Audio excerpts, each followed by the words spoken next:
Bonsoir.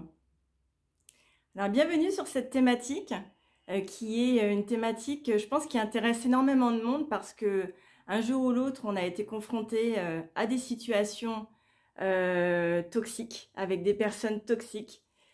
Donc, c'est l'occasion de prendre un petit temps ensemble pour faire le point, pour se rappeler des fondamentaux et puis repartir l'œil vif dans la vie et dans nos relations pour que ça se passe au mieux et surtout qu'on puisse se rapprocher des bonnes personnes, des meilleures personnes et s'éloigner de celles qui ont tendance au contraire à nous grignoter, à nous fragiliser, à nous faire douter, à nous bloquer, à nous manipuler, etc., etc. Alors, bienvenue à toutes. J'espère que vous me voyez bien, que vous m'entendez bien. Vous pouvez m'envoyer un petit signe, que je m'assure que tout soit OK.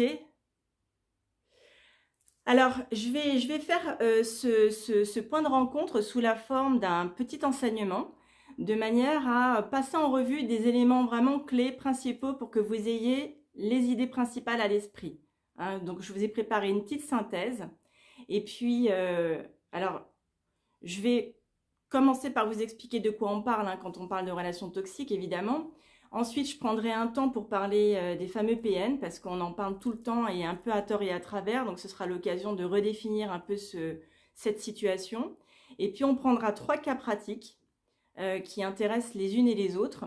La situation professionnelle, la situation sentimentale dans le couple, et puis aussi la situation plus amicale ou sociale dans la vie de tous les jours et dans nos amitiés. Alors, ce que je voudrais préciser, quand on parle de relations toxiques, on parle bien de relations, c'est-à-dire qu'il y a un rapport avec une personne à un moment donné, qui va être plus ou moins fréquent, plus ou moins continu. Toujours est-il qu'il y a vraiment un point de contact avec une personne. À une autre occasion, je parlerai des situations toxiques qui sont du coup on va dire, plus larges que la simple relation de personne à personne. Là, on sera plus sur des contextes et je pense que ça vaut la peine aussi qu'on s'y attarde. Alors, pour attirer votre attention sur le terme toxique, relation toxique, et pour définir vraiment la nature en fait du problème, quand on entend toxique, à quoi on pense au départ? Eh bien, on pense à la toxicité, donc au côté poison, à quelque chose de dangereux, à quelque chose de nocif. Donc, c'est un sujet à un moment donné de santé. Donc, c'est aussi pour ça que c'est important de faire de la prévention et d'élever aussi les consciences les uns des autres, parce que des fois, on repart dans une routine où on croit que tout va bien et puis finalement, pas tant que ça. Parce que le propre justement des relations toxiques, c'est qu'elles ne se font pas voir comme telles dès le départ. On le découvre après, chemin faisant. Donc ça, c'était un point que je voulais vraiment vous donner en vous disant que la toxicité, c'est vraiment une notion de poison psychique, de poison relationnel, de poison dans le rapport humain et dans ce que génère en fait cette relation en nous. Vous voyez, il y a vraiment une question de nocivité et puis aussi d'infusion. Vous voyez, petit à petit, ça infuse, ça fait son effet et donc il y a un processus aussi de toxicité qui va s'aggraver dans le temps. Plus on est exposé, plus ça va être dangereux, j'ai envie de dire. Alors, on ne parle pas d'explosif, mais presque, parce qu'à certains moments, ça peut aller quand même très très loin. Alors, je voulais aussi vous dire qu'en tant que femme hypersensible, on est particulièrement en risque par rapport à ces situations, par rapport à ces personnes, parce que on a plein de choses en nous qui font que malheureusement, ça match en fait dans ce type de relation. Et finalement, à nos dépens. Vous voyez, on est vraiment lésé en fait par cette situation. Alors, ça aussi, je vais le développer, mais déjà, pour vous donner des billes, et ça ne va pas vous étonner, en général, la personne hypersensible, elle a de la compassion, elle a de l'empathie, elle est à cœur ouvert, elle est ouverte à l'échange, elle accueille l'autre, elle a une certaine authenticité qui fait qu'elle va peut-être trop dire sur elle et laisser à l'autre l'occasion de pouvoir tirer ensuite quelques ficelles. Vous voyez? Alors la liste est plus longue parce que vraiment, il y a beaucoup de personnes qui me disent souvent, mais pourquoi est-ce que je les attire? Vous imaginez cette notion-là de se dire, mais je tombe toujours sur quelqu'un comme ça, j'ai l'impression que je les attire. Alors c'est pas qu'on les attire, mais ça match en fait, ça colle parce que c'est comme prédateur avec proie. Et bien si ça marche, ça se produit, si ça marche pas, eh bien les personnes se séparent et continuent leur route. Bon, après, dans la manipulation sous toutes ses formes, je vais en parler, hein, mais tout n'est pas conscient. Hein. C'est-à-dire que la personne n'est pas forcément dans une machination mentale de vouloir nuire à l'autre, etc. Il y a une grande part d'inconscient qui se joue. Et ce qui fait que tout un chacun, on peut aussi devenir un peu manipulateur de quelqu'un. Donc, je vais vous expliquer en fait la colorimétrie de la manipulation parce que moi, je parle de degrés. En fait, il y a plusieurs degrés de manipulation, mais même le plus petit degré, on est capable de le ressentir et il n'est pas neutre en fait pour nous. Donc le plus petit degré, c'est par exemple l'implicite. Vous savez, il y a des personnes comme ça qui vont beaucoup être dans l'implicite. Donc elles ne vont pas vous demander quelque chose, mais elles vont vous faire entendre quelque chose pour que vous réagissiez et que vous alliez finalement leur apporter ce qu'elles souhaitent. Est-ce que ça vous dit quelque chose? Est-ce que vous avez déjà vécu ce genre de situation avec ces personnes? Ça va être par exemple, un exemple banal, c'est « Oh, vous trouvez pas qu'il fait froid ?» Autrement dit, tu veux pas aller fermer la fenêtre, s'il te plaît, hein? Ça, c'est une petite forme de manipulation, l'implicite. Hein? Ou c'est de dire oh là là, qu'est-ce que je suis triste en ce moment, je suis toujours toute seule, j'ai personne à qui parler, etc. Ça, on est sur un premier petit degré gentillet de manipulation qui peut devenir vraiment très très nocif quand c'est une personne hyper vampirisante, hyper envahissante, vous voyez? Donc, il y a vraiment un démarrage sur l'influence de cette personne sur nous. C'est comme ça qu'il faut le ressentir, qu'il faut le percevoir. Après, il y a aussi un rapport affectif qui est biaisé. Donc là, on augmente de degrés. Hein. Là, j'ai parlé du premier degré. Après, il y a deuxième degré, troisième degré. Le pire du pire, c'est le PN, hein, le pervers narcissique. Je vais en parler juste après. Donc, dans les différents degrés, qu'est-ce qui se joue? C'est important de se dire finalement, c'est quoi la manipulation? Comment ça prend forme? De quelle manière ça se développe? Comment ça se passe? C'est quoi la mécanique? C'est quoi ce système? C'est quoi ce processus? Parce qu'on parle bien de ça. Hein. C'est pas ponctuel à un instant T, c'est quand même récurrent, ça se répète. Alors, par exemple, sur l'aspect sentimental et affectif, il y a beaucoup de choses qui se jouent. C'est-à-dire que ce sont des personnes qui vont tirer un petit peu sur les cordes sensibles, vous voyez?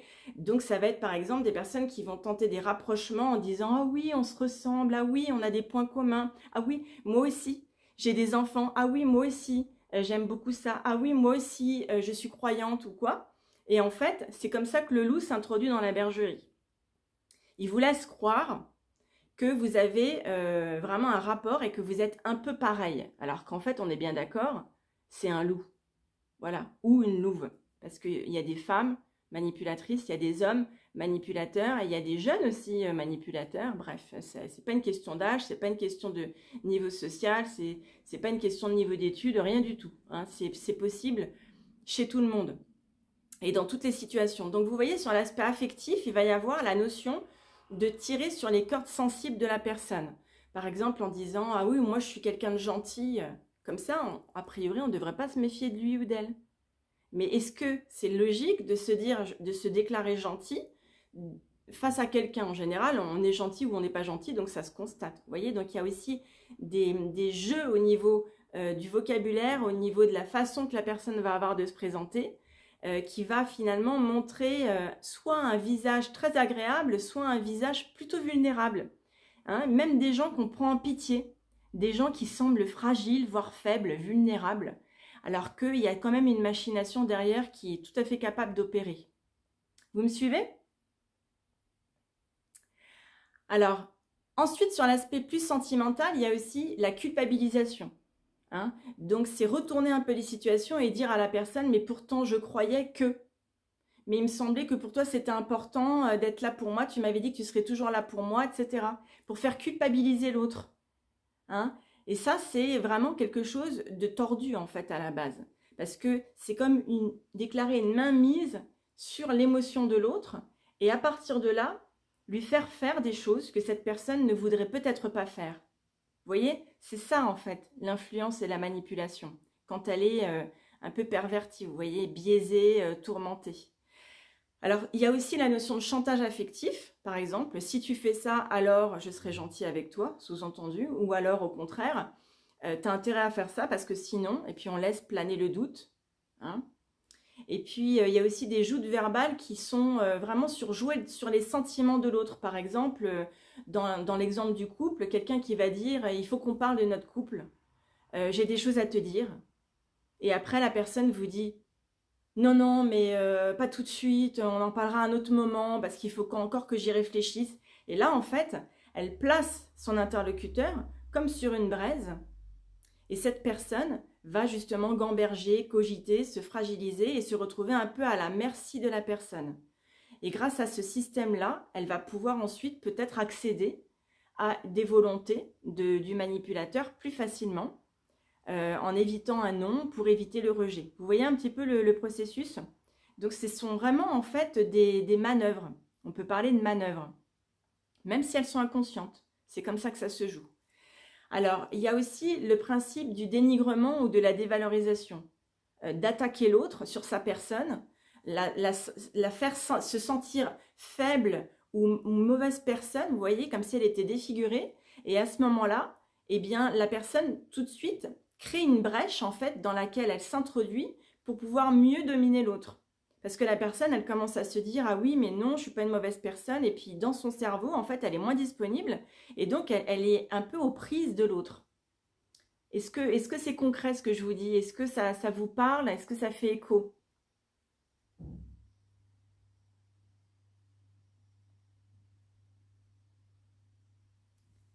Ok, bon, donc je poursuis. Alors, donc vous avez vu, il y a vraiment le rapport d'influence. Il y a vraiment le côté jouer sur les cordes sensibles.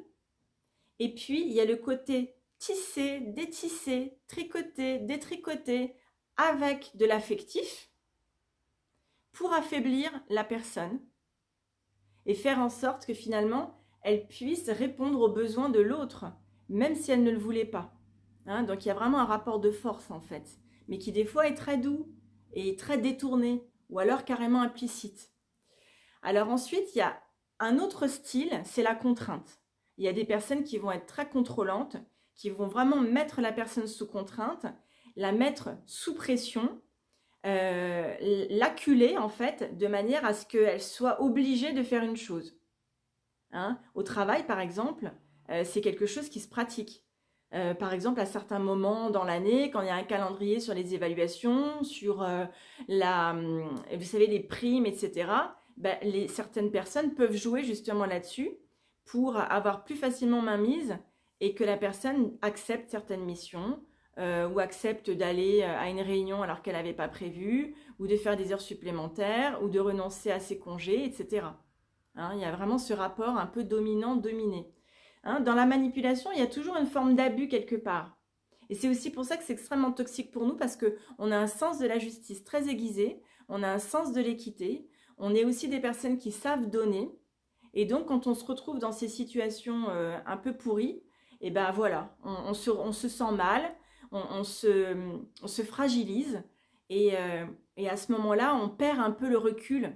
On ne sait plus quoi faire, on ne sait plus comment s'y prendre. C'est comme une toile d'araignée en fait qui se tisse autour de nous. Et donc, entre le stress, le manque de sommeil, la fatigue, la préoccupation, ben, il y a un moment où on devient plus vulnérable. Donc, c'est pour ça qu'il faut réagir assez vite. Et c'est aussi pour ça que je fais ce type de vidéo avec vous, pour que vous puissiez vous rendre compte à quel point c'est important d'être conscient de tout ça pour éviter des situations exactement désagréables. Alors, et puis, il y a aussi une autre forme de toxicité qui est celle de la limitation de l'autre. On limite l'autre, donc à chaque fois que la personne a un projet, on le casse. À chaque fois que la personne a un enthousiasme, on le casse. À chaque fois que la personne est joyeuse, on la rend triste, on la contrarie. Vous voyez ? À chaque fois qu'une personne a envie de faire quelque chose, on trouve quelque chose à redire. Et alors, ce genre de personne vous pourrit littéralement la vie, en fait, parce qu'elle vous empêche de vous développer. Donc, elle vous limite, elle vous met dans un carcan. et elle vous garde un peu au chaud, comme ferait une araignée dans un cocon quelque part. Voilà, comme ça vous restez à sa disposition. Et donc, elles finissent par régner un peu en maître dans ce type de relation. Hein, donc, il y a vraiment une question de confiance, pas de confiance, de pouvoir, de domination, de déséquilibre dans la relation, qui fait qu'à un moment donné, la personne victime va se sentir en faute.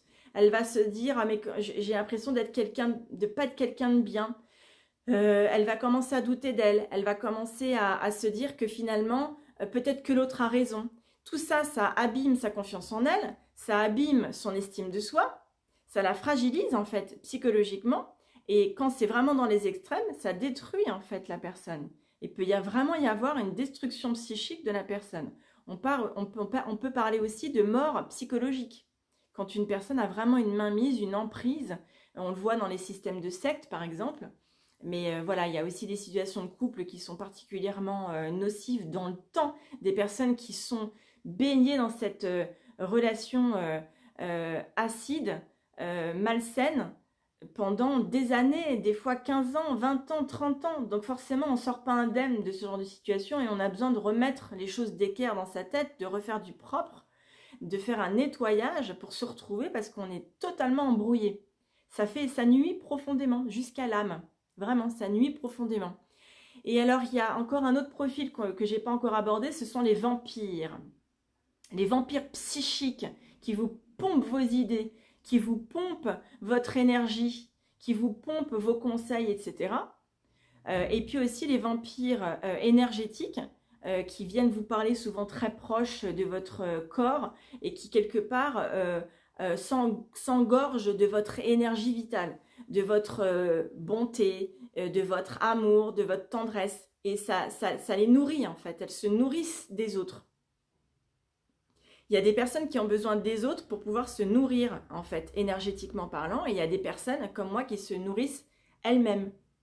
Parce que voilà, il y a différentes techniques pour ça et on n'a pas besoin d'aller voler le voisin, en fait. Hein, parce que quelque part, c'est un peu un vol.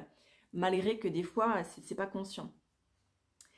Et il y a des personnes aussi qui vous piquent votre temps, qui vous prennent la patte et qui vous embourbent comme ça en vous regardant bien droit dans les yeux, comme ça vous pouvez plus du tout vous décrocher et puis vous n'osez plus partir, vous n'osez pas couper la conversation parce que vous sentez que c'est important pour la personne de s'exprimer et puis vous êtes bienveillante et alors du coup vous restez et puis un quart d'heure ça devient 1 heure, 2 heures, vous sortez de là, vous êtes lessivé, vous êtes KO. Hein. Alors ça me permet de faire la transition par rapport aux signes dans le corps de cette toxicité et surtout de l'alerte, parce que votre corps, c'est vraiment un ami dans ce genre de situation, parce que vous allez avoir des alertes et c'est important que vous soyez connecté à votre corps pour pouvoir repérer tous ces signaux qu'il vous donne, les écouter et les prendre en compte. Il n'y a jamais de signaux au niveau du corps comme ça. Souvent, quand on est hypersensible, on ressent tellement de choses que c'est tellement abracadabrant que des fois, on se dit oui mais non, ça doit être je sais pas quoi, puis on ne le traite pas en fait, on ne le prend pas en compte. Mais c'est une grave erreur, parce que le corps vraiment est très intelligent et il vous transmet vraiment spirituellement des choses de manière très symbolique. Alors concrètement c'est quoi? Quand vous êtes en présence d'une personne manipulatrice, d'un manipulateur, en général, vous vous sentez pas bien. Il y a quelque chose en vous qui est mal à l'aise. Vous avez tendance à vous recroqueviller sur vous-même, vous avez un peu l'impression d'être peut-être dans une forme de danger, comme quelque chose d'une insécurité. Vous pouvez vous sentir un peu comme un champ électrique, vous voyez, comme quelque chose une vibration, mais désagréable. Ça peut être aussi d'avoir tout d'un coup une déstabilisation émotionnelle. Vous étiez bien, tout d'un coup, vous n'êtes pas bien. Paf! Qu'est-ce qui s'est passé? Qu'est-ce qui s'est passé? Ben voilà, la personne est entrée dans votre champ énergétique et elle vous a complètement dézingué votre énergie. On a une énergie en tant qu'hypersensible assez vulnérable de l'autre. Et donc, quand je parle d'énergie, je parle de la manière dont on se ressent en fait en force. Vous voyez, le fait d'être ancré, d'être centré sur nous-mêmes, d'être bien concentré, de se sentir bien, d'être joyeux, etc. Ça, c'est quand on est ancré. Vous voyez, quand on est vraiment raccordé à soi, quand on se sent bien. Et quand on est déphasé, parce qu'on est trop dans notre tête, on a trop de cogitation, parce qu'on est justement en relation avec quelqu'un comme ça qui nous perturbe notre énergie à ce moment-là, il y a comme une espèce d'anxiété, il y a une agitation intérieure, on aurait envie de fuir, de partir, on se sent un peu piégé. Vous voyez, il y a des sensations comme ça qui remontent aussi d'un point de vue émotionnel, où vous avez vraiment un état en fait, un état d'esprit, un état émotionnel là qui vous alerte. Hein, si vous vous sentez mal en la présence de quelqu'un, c'est peut-être que ce quelqu'un n'est pas une bonne personne. Moi, il m'est arrivé déjà, par exemple dans un café, je me souviens, j'étais en train de boire tranquillement mon café. Bon, c'était, on pourra bientôt le refaire, hein, heureusement. Et d'un coup, quelqu'un est arrivé par derrière moi et j'ai senti en fait une énergie noire, quelque chose de très désagréable. Et j'ai vu personne. C'est juste quelqu'un qui est passé derrière moi. J'ai senti, vous voyez, on a ce côté comme ça de capter des émotions, de capter des ambiances quand on est hypersensible. Et bien voilà, je me suis retournée, clac, j'ai tout de suite vu que c'était elle. Qu'est-ce que j'ai fait? J'ai changé de place. Hors de question de lui tourner le dos et de laisser son espèce de radiation comme ça venir perturber ma propre énergie. Donc je me suis un petit peu éloignée. Là, je suis en train de vous donner une clé. Je me suis mise face à elle pour la voir aussi en contrôle visuel. Et ensuite, je me suis reconcentrée à ce que j'étais en train de faire, tout en sachant que cette perturbation d'énergie, elle était due à cette personne, que moi, j'allais très bien. J'ai fait la part des choses et j'ai pu continuer à passer un moment très agréable. Bon, j'ai un peu plaint quand même la personne qui était avec elle parce que je me disais, mince, elle doit peut-être pas vraiment savoir, hein. Mais bon, après, on peut pas forcément aller dire des choses comme ça aux gens dans la rue, n'est-ce pas? Alors donc voilà, hein, vous retiendrez bien cette sensation de malaise, de mal-être, de différence émotionnelle, de déstabilisation un peu énergétique. C'est un peu comme un rideau électrique qui s'approche de vous et qui vous perturbe vos ondes radio, vous voyez? Et puis aussi différentes manières de tenir l'autre, soit par la menace, soit par l'implicite, soit par la demande, le chantage, la culpabilisation, ou alors par la limitation, l'empêchement. Et tout ça, finalement, c'est très dévalorisant pour une personne manipulée. C'est un peu dégradant même. Hein. Au sortir de ça, on peut se sentir abusé. On peut se sentir trahi. On peut se sentir sale. On peut se sentir écœuré, dégoûté, en colère. Avoir vraiment un rejet, vous voyez, un écœurement. Hein. Pourquoi? Parce que ça vient du corps, justement. Alors, je vais expliquer quand on ne peut pas partir, parce que dans certains cas, on ne peut pas partir, mais on a toujours le choix malgré tout. Hein. Donc, je vais en parler après quand on sera sur l'étude de cas, sur le travail. Ce que je voulais aussi vous dire, c'est qu'il y a la notion d'intrusivité. Hein. Quand on est intrusif, c'est qu'on va s'immiscer dans l'intimité de l'autre.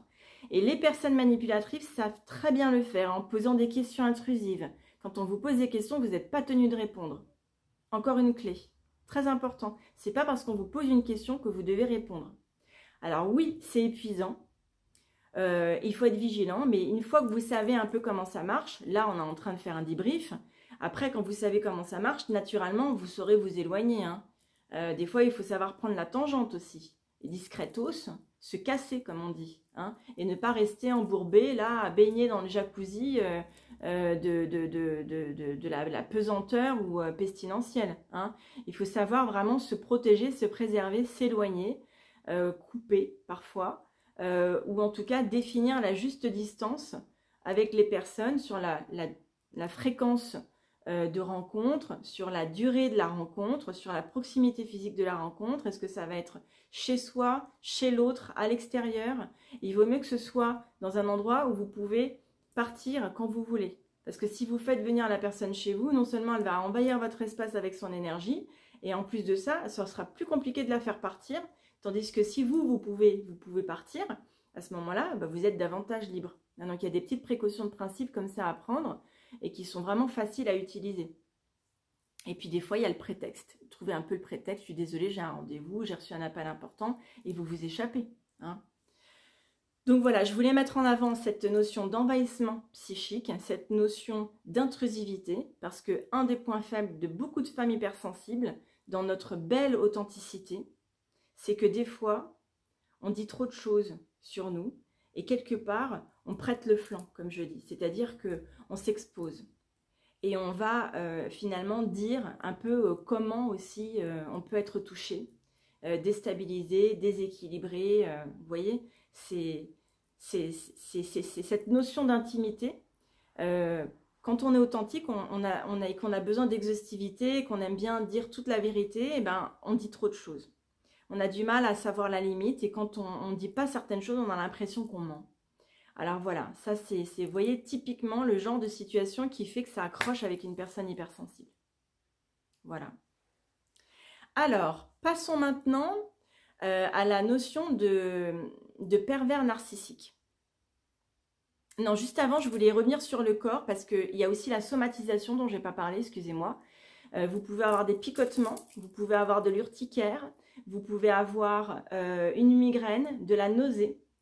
Vous pouvez avoir des manifestations cutanées, des plaques, des choses comme ça. Ça peut vous gratter, vous brûler. Vous pouvez avoir la voix qui a du mal à sortir, une infection au niveau ORL de la gorge, etc. Qu'est-ce qu'il y a d'autre encore après, vous avez de la fatigue, aussi j'en ai parlé. Ça peut être carrément des indigestions, des fois même des diarrhées, des vomissements. Une fois qu'on a été en contact durable avec une personne nocive, une sensation de peur, avec l'emballement du cœur, avec mal au ventre, avec les mains moites, le cœur qui s'accélère, la bouche qui se sèche. Vous voyez, tout ce genre de choses physiques qui vous attestent qu'il y a un problème en fait. Et il faut absolument le prendre en compte, absolument le prendre en compte. Il peut y avoir aussi des troubles du sommeil et bien entendu d'un point de vue psychologique, de la confusion mentale, vous êtes embrouillé. Vous ne savez plus finalement comment réfléchir. Vous êtes dans le doute aussi, tiraillé intérieurement en vous disant il y a ça et ça qui ne colle pas, mais en même temps il est quand même gentil, il est quand même beau, puis c'est quelqu'un de bien, puis il a un bon travail, et puis des choses comme ça qui peuvent vous faire vous arranger de la situation alors que dès le départ vous sentez bien que ça ne va pas, mais vous continuez. Hein. Ça c'est souvent ce qui se passe qui fait que le piège en fait se referme sur certaines femmes totalement inconsciemment. Elles n'ont pas conscience de ce qui est en train de se jouer. Hein. Voilà. Alors, le pervers narcissique. Il fallait forcément que je définisse ça parce qu'on en parle vraiment énormément. Et on entend un peu des pervers narcissiques partout. Il n'y en a pas tant que ça. Hein.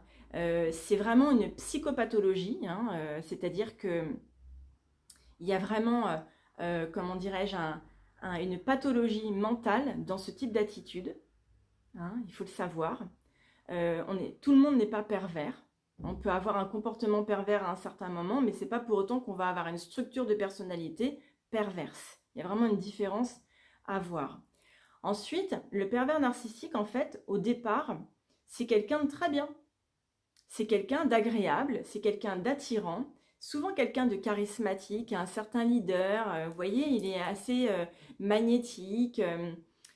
Ou alors doux, avenant, présent, très à l'écoute. Vous voyez, quelqu'un comme ça, d'agréable, avec qui on a envie d'être. Hein, donc ça, c'est la première étape où finalement la femme se dit « Waouh, j'ai trouvé la perle rare, vraiment c'est incroyable, je ne pensais pas que ça serait possible, j'imaginais pas que telle personne puisse s'intéresser à moi. » Vous voyez un petit peu où est-ce que ça va chercher les choses. Et à ce moment-là, eh bien, la relation s'entame, se développe, la personne se livre, elle se raconte. Évidemment, il ne manque pas de poser des questions, il se raconte assez peu en général. C'est pas quelqu'un qui va parler d'émotions, le pervers narcissique, mais par contre, il va mimer les émotions en disant « Oh là là, je te comprends, c'est vrai que c'est pas facile ce que tu as vécu, tu as quand même été quelqu'un de très... » Vous voyez, il va reformuler. Mais c'est pas pour ça que dans son cœur, il va sentir de l'émotion. Hein, ça, il faut aussi en avoir conscience. Tout le monde n'est pas comme nous. Tout le monde n'a pas des émotions comme nous. Tout le monde n'a pas ce cœur. Tout le monde n'a pas cette responsabilité de l'autre, cette conscience de l'autre. Non, pas du tout. Pas du tout. Et on commet une grave erreur quand on croit ça. Tout le monde ne fonctionne pas comme nous. Vraiment. Hein, donc, il faut vraiment en être conscient et voir aussi ce qu'il y a derrière la façade, parce que parfois la personne montre un visage et en réalité, elle ne ressent rien, hein, à ce qu'elle dit. Donc, c'est important dans ce genre de situation, et encore une clé que je vous donne, de faire la part des choses entre ce que la personne vous dit et ce que vous observez concrètement de ce qu'elle fait, de ce qu'elle ne fait pas. En général, c'est pas cohérent. Et ça, l'hypersensible, il le voit tout de suite. Ça, on le voit tout de suite. Quand ça cloche, quand ça tourne pas rond, quand il y a un truc tordu quelque part, on le sent. Donc des fois, c'est un peu tapis dans notre inconscient. C'est pour ça que ça fait lever un malaise. Mais il y a une part de nous qui sait. Il y a une part de nous qui sait. Et puis à certains moments aussi, ça ne nous arrange pas de savoir parce qu'on a aussi des espérances. On a aussi envie de rencontrer quelqu'un, ou alors on a envie de développer des amitiés, ou alors, vous voyez un petit peu, et là, on crée en fait, on bâtit une forme de bulle d'illusion autour de ce personnage que l'on restaure. On lui réinvente finalement une beauté qu'il n'a pas. Hein. Et ça, c'est extrêmement dangereux en fait. Hein, c'est vraiment un piège. Oui, tout à fait, on peut ressentir un malaise à l'avance, naturellement. Quand on a un rendez-vous avec quelqu'un, des fois on se dit, pouf, je sais pas pourquoi, j'ai pas envie d'y aller. Il y a un truc qui fait que, je sais pas, chaque fois que je pense à ce rendez-vous, j'ai l'impression qu'il va pas se faire. Et en fait, ça, c'est votre intuition qui vous met en garde. Donc, moi, je vous invite à l'écouter. Parce que la plupart du temps, quand on ne le fait pas, on se dit, ah bah voilà, maintenant j'ai compris pourquoi il fallait pas que j'y aille. Moi, ça m'est encore arrivé il y a pas longtemps. Et j'avais vraiment cette sensation, et effectivement, j'aurais pas dû y aller, et finalement le rendez-vous n'a pas duré bien longtemps parce que je suis partie. Donc oui, effectivement, ça c'est l'intuition, et c'est vraiment à prendre en compte, absolument. Alors j'enchaîne. Dans le pervers narcissique, voilà, j'étais en train de vous parler des phases, donc au début, ce qu'on appelle la phase de séduction. Donc là, il y a un idéal qui est en train de se créer, il y a un personnage qui est en train de s'édifier, qui est en train de prendre de la force. Et de l'autre côté, la femme, du coup, se sent belle, se sent importante, elle se sent en confiance, elle se sent dans une bulle magique. Vous voyez, une bulle merveilleuse. Sauf que cette bulle, elle va pas tarder à claquer dans l'étape d'après.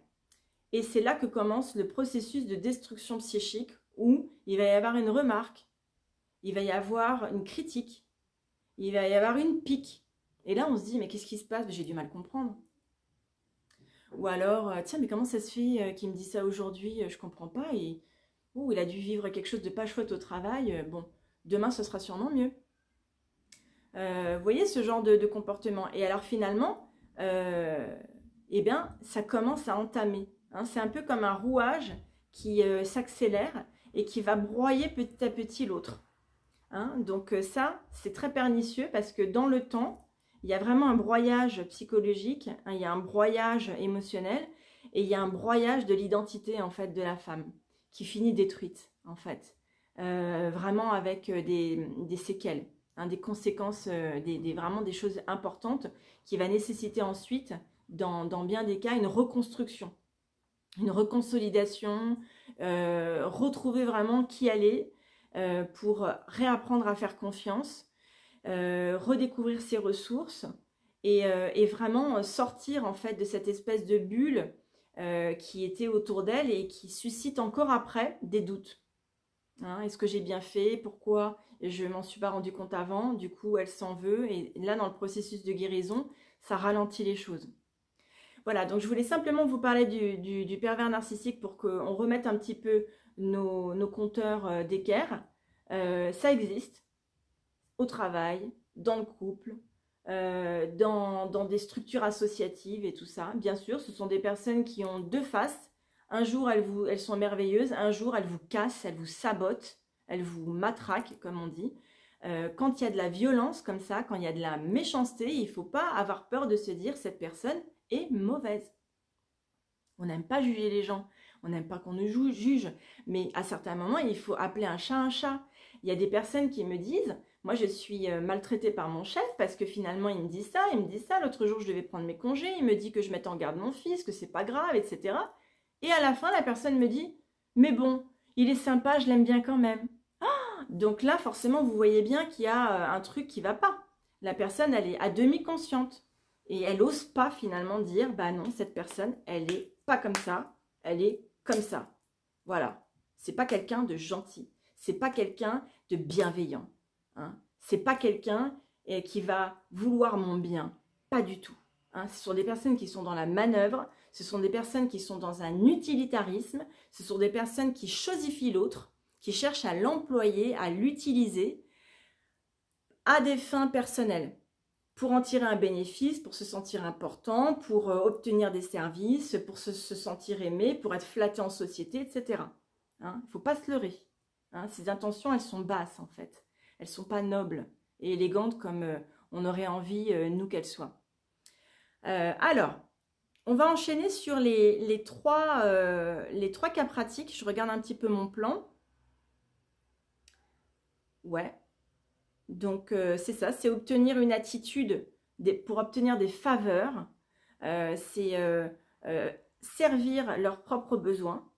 Hein, et puis, faire comme ils veulent, en gros. Hein, comme ça les arrange eux. Et c'est aussi obtenir, dans certains cas, la soumission de l'autre. Ça, c'est inacceptable. Totalement inacceptable. On ne peut pas accepter une situation pareille. En aucun cas, jamais, pour rien. Qui que ce soit. Que ce soit dans notre famille, dans le couple, au travail. Mais c'est inacceptable. Et il faut vraiment pas. Vraiment. Et c'est là qu'il faut apprendre vraiment à dire non. Qu'il faut apprendre à s'affirmer. Qu'il faut apprendre à peser dans la balance. À oser dire les choses. Des fois, à se libérer. Et puis, laisser jaillir une colère. Laisser jaillir une remarque. Sans être toujours tellement scrupuleux de ne pas vouloir blesser l'autre. Voilà, quand c'est trop, donc il faut dire stop. Après, il y a des techniques verbales, dans notamment la CNV, vous savez, la communication non violente, mais après, moi je donne beaucoup d'exemples aux femmes que j'accompagne pour qu'elles aient des ressources, des moyens en fait d'expression, parce que dans ces cas-là, on ne sait pas comment dire les choses. Hein. Donc voilà, ça va être une formule par exemple de dire, ça je ne peux pas l'accepter, c'est non. Tu ne le fais pas avec moi. Je ne veux plus jamais entendre cette phrase de ta bouche. Je ne l'accepte pas. Je ne le tolérerai plus. Est-ce que c'est clair? Hein? Et le répéter autant de fois que nécessaire. Vous voyez? Là, vous êtes dans un positionnement ferme. Vous n'êtes pas méchante. Vous n'êtes pas conflictive. Vous êtes ferme. Vous savez ce que vous voulez. Vous savez ce que vous ne voulez pas. Et là, clac, vous mettez les limites. Vous empêchez l'autre de franchir cette limite. Ça, c'est important, hein, de se situer, de se positionner. Alors... l'alternance du chaud et du froid, bien sûr, tout à fait, typique. Hein, je donne des nouvelles, tout d'un coup, je donne plus de nouvelles. Voilà, les relations clignotantes. Bah là, ça dégage. Hein. Alors là, perdez pas votre temps. Hein. Ne perdez pas votre temps parce que vous allez souffrir pour rien. Ah, des exemples, il y en a plein, malheureusement. Alors, donc, situation professionnelle, on va en parler. Alors, qu'est-ce qui peut bien se passer au travail? Il y a plein de choses. On peut avoir un chef qui, soi-disant, vous fait confiance, mais qui vous contrôle tout le temps parce que finalement, il veut toujours tout savoir. Ou alors, il vous tombe dessus quand vous avez été autonome, etc. Alors qu'il vous disait, mais moi, j'ai confiance en toi, tu fais tout ce que tu peux, tout ce que tu veux. Moi, du moment que... Et puis, tout d'un coup, clac, clac, clac, clac. Il vous casse au détour et même parfois en public. Ce genre de personne, en général, n'est pas très courageuse. Donc, ils vont plutôt chercher à garder la face au collectif et à montrer en fait leur côté plus diabolique à huis clos. Là où justement vous serez surprise par la situation, où vous serez un peu sans moyens, où il n'y aura pas de témoins, où ce sera que verbal, pour finalement vous dire « mais tu t'es fait des idées, mais j'ai pas du tout dit ça, mais c'est toi qui as mal interprété, mais non, pas du tout », et il va essayer de réarranger les choses et de créer encore plus de confusion en vous. Donc ça peut être l'exemple, vous voyez, d'un chef un peu tordu, qui a très certainement un certain nombre de frustrations, qui a un côté un peu dominant, homme ou femme, hein, qui en tout cas veut garder la main et se servir de vous. Hein. Ça va être quelqu'un de très très gentil et puis à d'autres moments de très cassant. Injustement cassant. Et puis après il va s'excuser. Ou après elle va s'excuser en disant oui écoute je suis désolée mais j'avais été très contrariée par cette réunion, mais c'est très bien ce que tu fais, je suis très contente de toi, vous voyez, ce genre de double discours, ça aussi c'est très typique. Alors qu'est-ce qu'on a d'autre? Après dans le travail on a aussi des collègues qui vont être toxiques de par leur négativité, de par leur manque d'énergie, leur manque d'entrain, de par leur soumission par exemple. C'est hyper toxique. Moi, j'ai connu ça dans le passé, mais bonjour, vous arrivez le matin, le soir, vous êtes vidé. Hein, c'est simple. C'est des personnes qui voient le problème partout, qui veulent se mouiller sur rien, qui ont peur de tout et de tout le monde, qui cherchent toujours à prendre le parapluie, hein, et à faire en sorte que, surtout, ils ne soient responsables de rien. Hein, ça, c'est très typique du profil victime chez le manipulateur et la manipulatrice, qui pleurniche, qui dit « Ah oui, mais tu comprends, pour moi, c'est compliqué, c'est difficile. » Et finalement, voilà, il va se déresponsabiliser et bien entendu, il va vous choisir comme le bouc émissaire. Hein, le phénomène du bouc émissaire, c'est un phénomène social qui existe, qui malheureusement fonctionne dans tous les groupes sociaux et qui prend en fait pour cible une personne. Voilà, parce qu'elle va réunir un certain nombre de caractéristiques ou alors elle sera au mauvais moment, au mauvais endroit et la réaction qu'elle aura face à cette adversité fera qu'il y aura une prise à un moment donné. Par exemple, montrer une sensation de peur ou de honte, c'est une prise pour les personnes prédatrices, dans le cas de harcèlement par exemple, au travail ou scolaire. Après, vous avez aussi les collègues qui font de la rétention d'informations, hein, et qui vous cassent dans le dos. Quand c'est fait à plusieurs, ça s'appelle du mobbing. Hein. Donc c'est vraiment mettre à l'écart quelqu'un par des malversations conjointes, collectives, de manière horizontale ou verticale. C'est extrêmement nocif, c'est extrêmement toxique.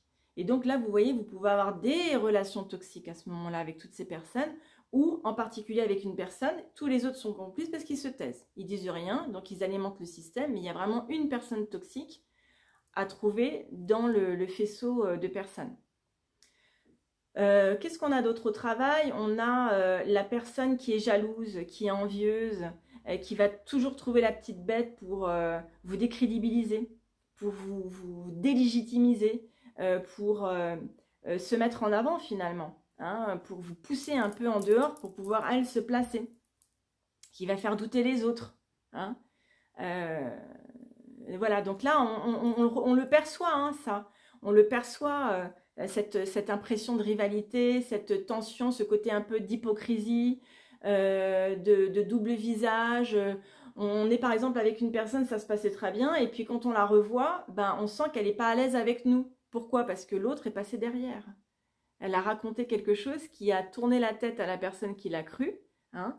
Voilà, une des personnes toxiques au travail, c'est des personnes qui ont beaucoup d'aplomb. Des personnes qui sont absolument sûres d'elles, et ces personnes, elles sont souvent très envahissantes. Elles sont un peu grande gueule, vous voyez, elles arrivent à prendre possession complètement de la situation, même si elles ne sont pas managers.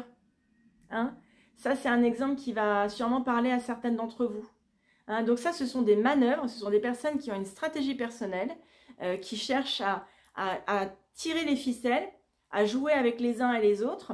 Bien souvent, pour que ça marche, il faut qu'il y ait un chef qui ne soit pas trop chef, en fait, qui ne prenne pas totalement ses responsabilités, qui laisse le groupe se gérer à lui seul et qui reste un peu en marge. Hein.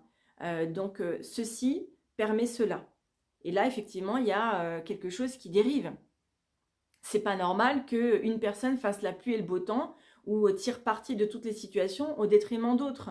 Je me souviens d'une chirurgienne que j'avais comme cliente qui me disait « Je suis toujours prête à aider. Face à la responsabilité des patients qui ont besoin de moi, forcément, je me sens la nécessité de faire ces heures supplémentaires. » Et quand elle était complètement épuisée, elle a commencé à s'apercevoir que un tel était en vacances, que l'autre était en week-end et que finalement tout le monde faisait sa vie sauf elle. Et là, elle s'est dit, mais attends, il y a un problème, mais on me prend pour qui? Et là, vous voyez, il y a le côté bilieux, là, tout d'un coup, on se dit, mais on a été abusé, on se moque de moi. Là, c'est notre amour-propre aussi qui en prend un sacré coup. Et dans ces moments-là, on se sent hyper mal. On se sent hyper mal, on ne sait plus à qui se fier, on ne sait plus comment prendre le problème, reprendre le problème en main, parce que finalement, ça fait longtemps que ça dure. Et là, donc, il y a plusieurs stratégies. Déjà, la première chose, c'est le face-à-face avec le manager pour bien recaler le cadre, les obligations de chacun, sans être moralisatrice, mais de dire, voilà, moi, il me semble que, voilà, j'ai un contrat, j'ai des heures, j'ai réalisé telle et telle activité en plus, donc je ne vais pas être en capacité de prendre des missions complémentaires. Et là, il va falloir dire non. Parce que sinon, ça ira plus loin, et tant que vous ferez, bah, la personne va grignoter, et comme par hasard, vous remarquez que c'est toujours les mêmes qui sont grignotées. Hein, celles qui ont bon cœur, celles qui ont envie de rendre service, celles qui aiment aider, celles qui font ce qu'on leur demande. Ça vous rappelle quelque chose? Mesdames hypersensibles, moi ça me parle et c'est un peu du vécu aussi. Le manager quand même, quand c'est pas lui le toxique, il a un rôle à jouer. Après, vous avez la possibilité de vous lier un petit peu comme dans Koh Lanta, faire des alliances avec d'autres personnes, au moins pour vous sentir soutenu, pour pouvoir en parler. Faites attention à qui vous dites quoi. Faites attention parce que les gens malheureusement dans ce genre de contexte ne sont pas courageux et donc ils peuvent très facilement retourner leur veste ou s'enfuir, éviter le problème. Le médecin du travail peut être un allié, le syndicat peut être un allié, tout va dépendre de sa personnalité, de sa manière d'exercer son métier. Des fois ça marche, des fois ça marche pas. Interrogez les personnes, essayez de voir un peu à qui vous avez affaire avant de faire votre confession.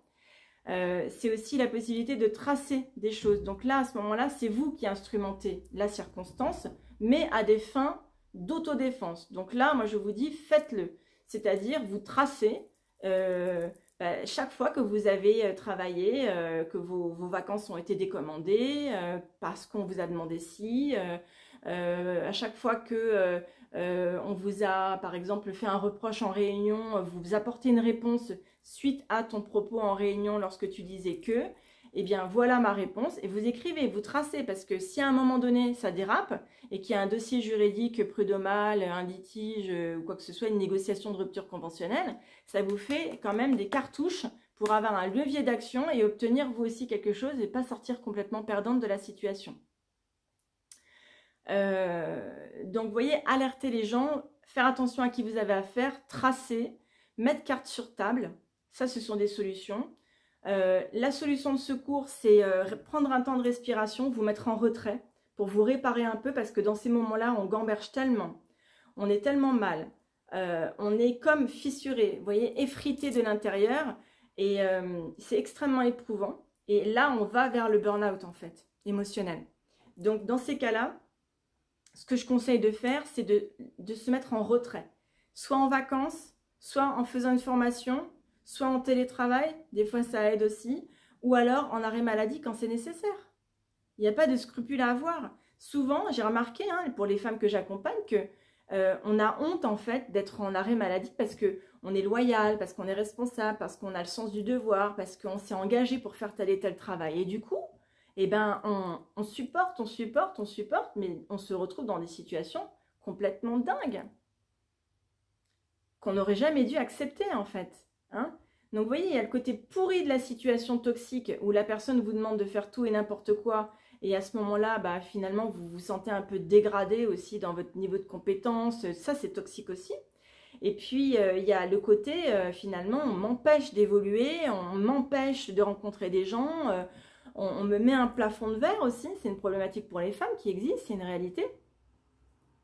Ou alors, on cherche à me détruire. On cherche à me retirer certaines missions ou à m'en donner d'autres qui sont moins valorisantes. Ça, c'est des choses qui se jouent au travail. C'est des choses tout à fait qui se jouent au travail. Et ces manœuvres, il faut vraiment le voir comme une manœuvre, comme des stratégies personnelles. Et moi, justement, je vous invite à avoir une stratégie à vous, en fait, pour sortir de ce fatras, pour sortir de cette espèce d'imbroglio, d'improbabilité. Il faut aussi avoir votre propre stratégie, de dire, ok, donc c'est quoi que je veux bien dans ce travail, c'est quoi que je veux plus? Qu'est-ce que j'ai accepté que je n'accepte plus? Vous écrivez ça, vous faites votre examen de conscience, là, vous posez tout sur un papier et vous allez voir que déjà, en écrivant, ça va vous clarifier l'esprit. Et ça va vous permettre de calmer un peu aussi cette espèce de cocotte minute qui monte et qui bout en vous et qui ne s'arrête jamais. Donc, pensez à la mise en retrait quand c'est nécessaire. Et un arrêt maladie n'est pas forcément dû à ce que vous croyez. C'est pas parce que vous êtes éprouvé émotionnellement qu'on va savoir que c'est ça le problème aussi. Vous voyez, ça peut juste être un problème à la hanche, au dos. C'est nous qui psychotons des fois en pensant que l'autre va tout deviner, mais pas du tout. Ok? Alors maintenant, on va passer à la situation de couple. Donc, dans le couple, il y a la rencontre amoureuse et puis il y a le couple établi. Alors, dans la rencontre amoureuse, là, moi, je vous invite, mesdames, vraiment déjà à prendre du temps pour savoir quel type de personne vous avez besoin de rencontrer qui va vous correspondre.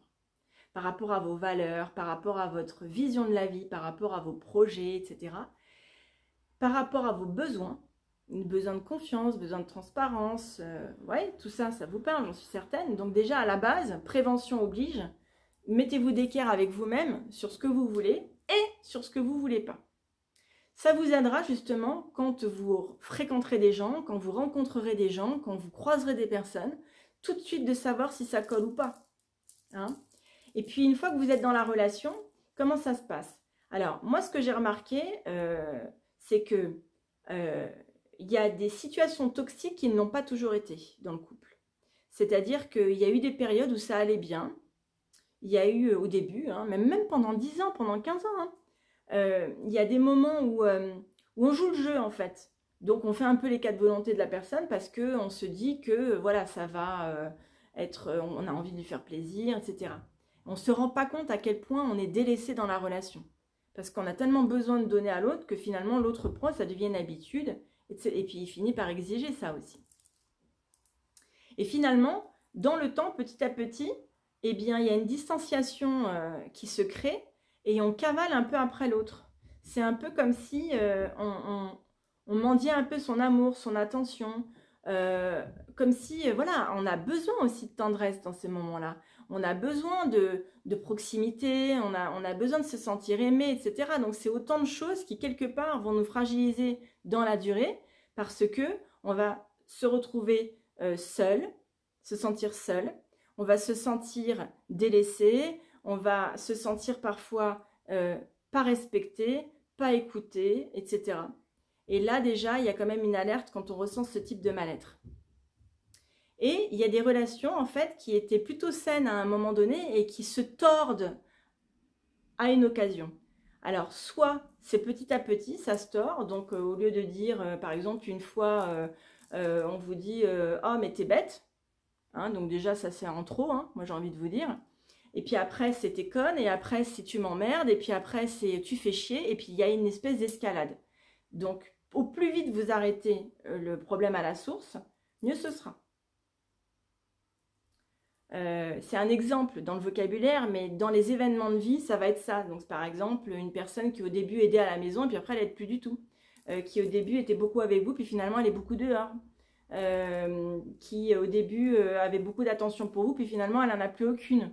Hein, et même au contraire, elle vous humilie un peu en ayant des gestes qui ne vous valorisent pas. Par exemple, voilà, on ne débarrasse pas la table, bah, c'est pas grave, elle va le faire demain.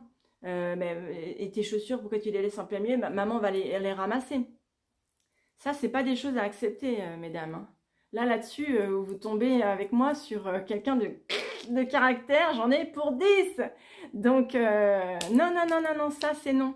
Ça c'est non, parce qu'en fait, tout commence par une petite chose et ça finit par le gros morceau. Hein. Et ça, il faut arrêter dès le début. Voilà, donc réagir, et c'est jamais trop tard pour réagir aussi, de dire stop. Je veux plus que tu me dises ce mot. Je ne veux plus que tu me parles comme ça. Quand je te parle, tu me regardes. Vous voyez, ce genre de choses. Alors, l'addiction, est-ce que c'est une forme de relation toxique? Quand on parle de l'addiction à l'autre, oui, parce qu'il y a effectivement un sujet de dépendance, il y a un sujet d'attachement, où on se sent la nécessité, c'est compulsif. Vous voyez, là, c'est pas normal.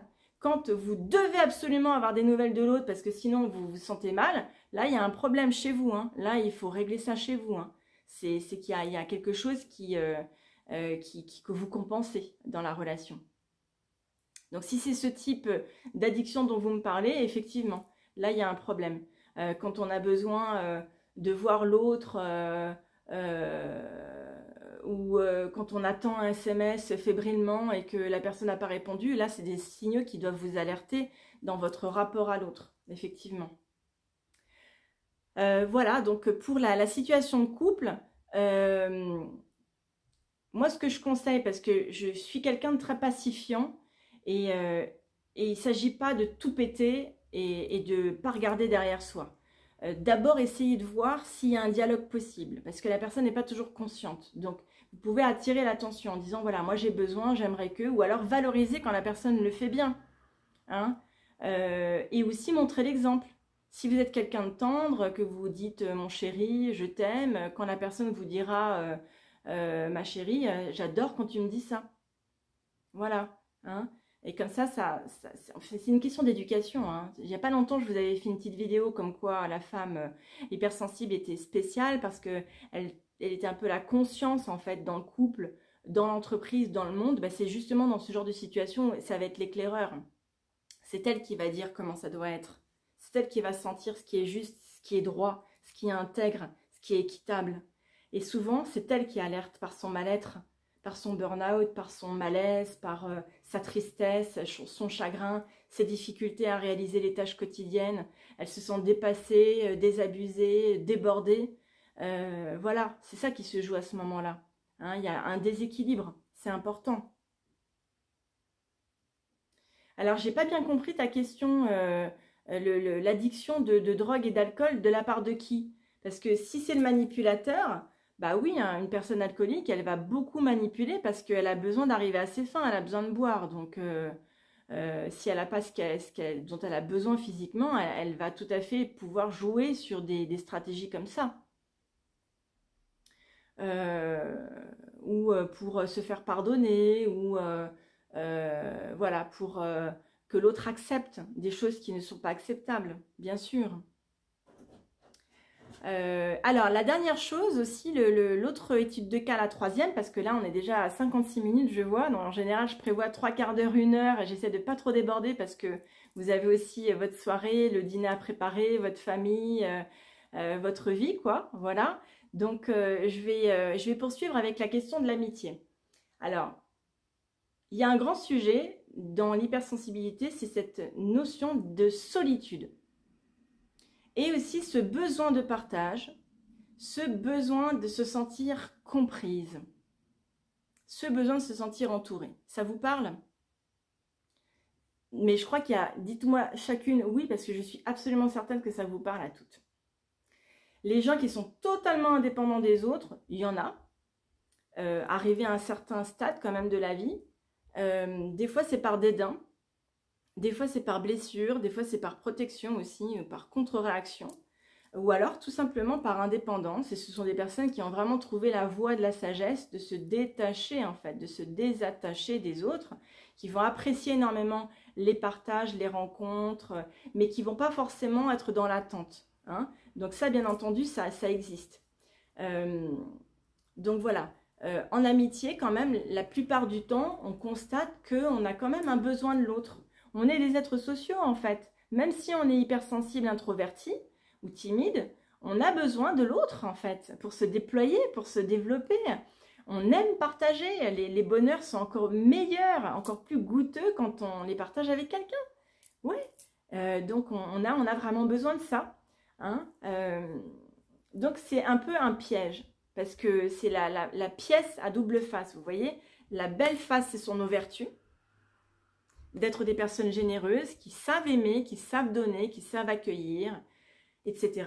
Et puis, le côté un peu plus pernicieux, eh ben, ça va être la face de la personne qui va attendre beaucoup de la relation, qui va beaucoup donner pour aussi, quelque part, indirectement, mais inconsciemment, recevoir de l'amour, qui va avoir constamment besoin de se sentir aimé et qui, quelque part, va aller un peu au-devant de l'autre pour lui rendre service, pour prendre des nouvelles.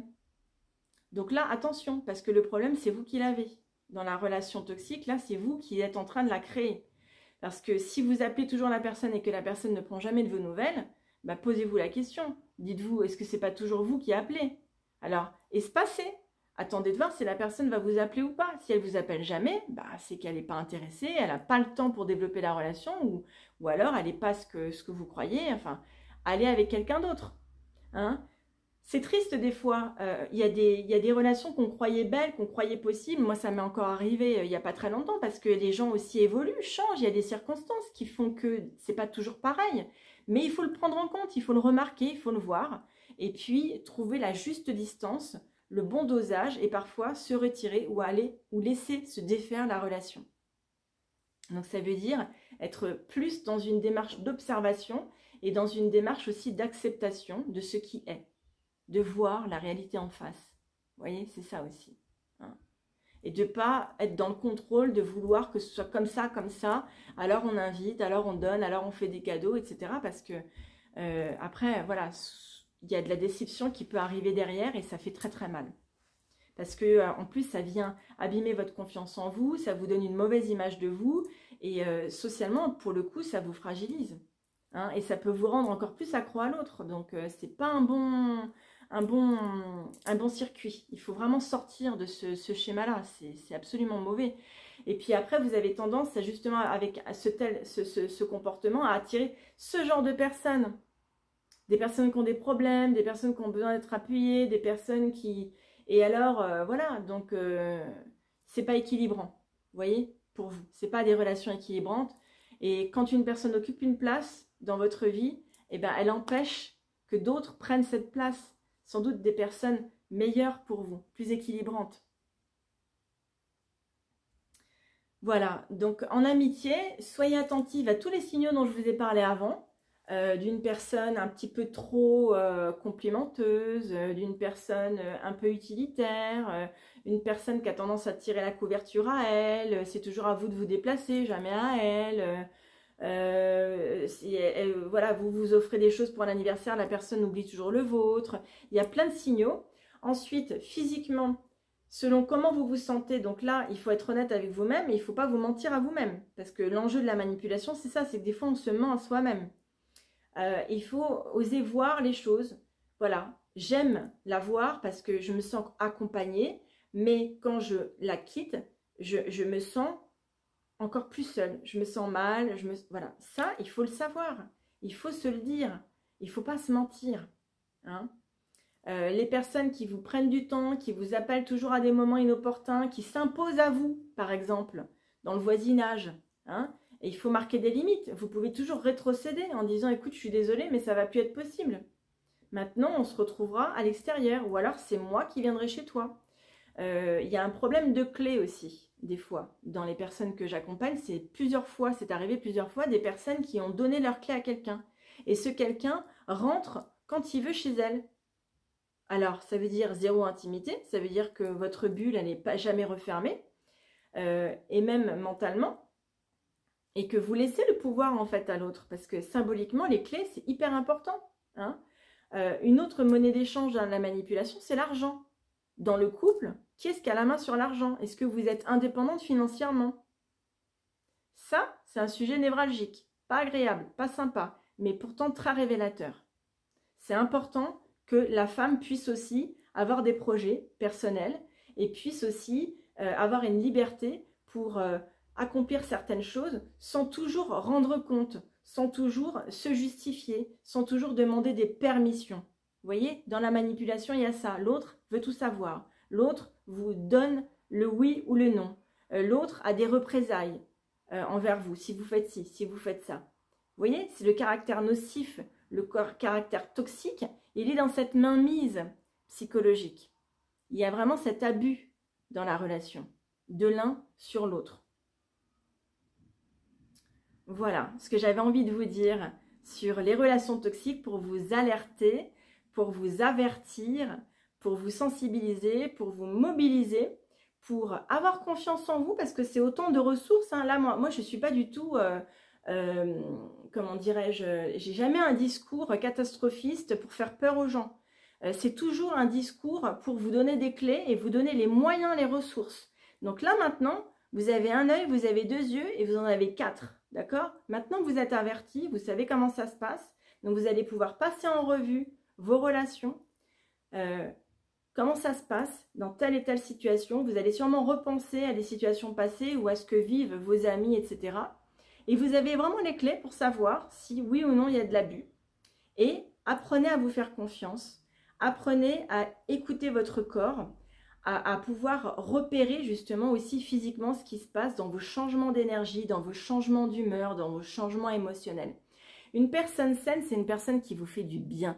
Une personne saine, c'est une personne qui vous donne de l'énergie, qui vous donne de l'envie, qui croit en vous, qui vous amène de la lumière. Vous voyez, quelqu'un qui vous donne de la force, quelqu'un qui vous donne envie d'y croire, quelqu'un qui vous fait rêver, qui vous donne envie d'avoir des projets, qui vous encourage, qui vous soutient, qui vous écoute, qui vous épaule.